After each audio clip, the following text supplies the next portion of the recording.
Hello and welcome to Foreign Exchange. I'm Daljit Dhaliwal. This week, a closer look at the riots in Athens.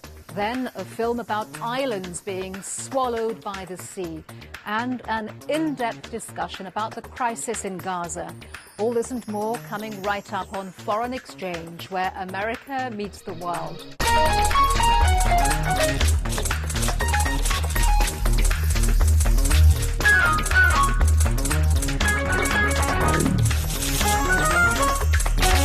Much of the world was caught off guard by the intensity and the duration of the riots in Greece.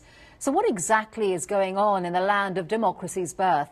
We're joined by George Bistas, who reports on Greece for the Voice of America, to take a deeper look at the social dynamics behind the urban unrest. George, welcome to Foreign Exchange. Thank you, Daljit. Thank you for your invitation. You're welcome. So what are the deeper causes behind the disturbances? Well, first of all, I think we should say that the rioting we have seen over the last few days in Greece has been the response to a senseless killing of a 15-year-old youth by a police officer in Athens. And the loss of innocent life is something that is taken very seriously by all the people in Greece. And that's why both the opposition parties and the government have expressed outrage and deep sorrow for this tragic incident.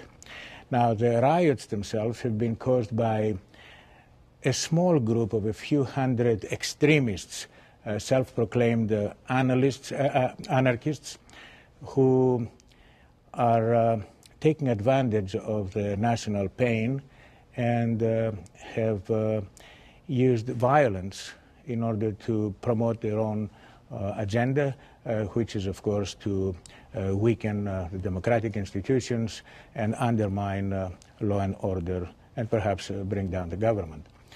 Now, the windows and doors that they broke down during the riots are seen by the anarchists as the barriers that the society has created to keep them away from freedom. What are the broader structural problems that are going on here in terms of the economy and in political life? Okay, the economic issues are more involved with students and the labor union activists who participated in the demonstrations. Now, these people have legitimate concerns. The students are concerned that about their future prospects. They think that the Greek educational system does not adequately prepare them for successful careers, and they want that to be changed. They also want to have the government instill a degree of meritocracy so that after they graduate, they would have equal access to the job marketplace of the future. So they have legitimate concerns. And so do the people who represent the labor movement. They want protection of their jobs and of course their salaries, particularly in view of the fact that the global economic crisis is just beginning to affect Greece and the rest of Europe. Mm-hmm. One of the things that I suppose struck me was the sort of passivity, I suppose, of the Greek state to respond. I mean, is this symptomatic of a much deeper political malaise that's going on inside of Greece? Okay, what has happened? Let's try to put ourselves into the shoes of the police. What they were called to do was, on the one hand, to protect the democratic right of expression and demonstration, and on the other hand, to protect the citizens' properties and lives. They elected... But isn't that part of the problem? They didn't do that.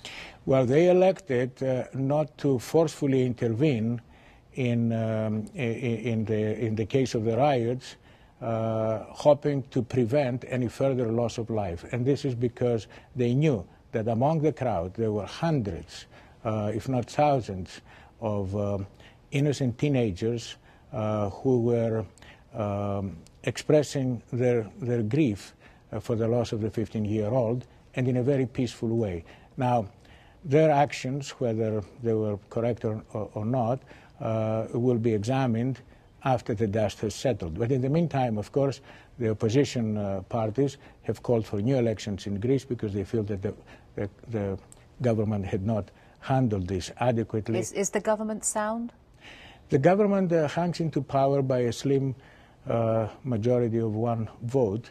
The Prime Minister, Conservative Prime Minister Kostas Karamanlis party controls 151 of the 300 parliament seats, which means that if two deputies from his party decide to withdraw their parliamentary support, the government will be toppled, and so would be the two deputies. So is this going to happen? I don't know. The opposition leader, George Papandreou of the PASOK Pan-Hellenic Socialist Movement, believes that this is what the country needs, and he thinks that he can be the person to unite the forces and bring about the reforms that are needed in order to correct the situation. All right, George Bistis, thank you very much for coming on the program. You're very welcome, Delgic.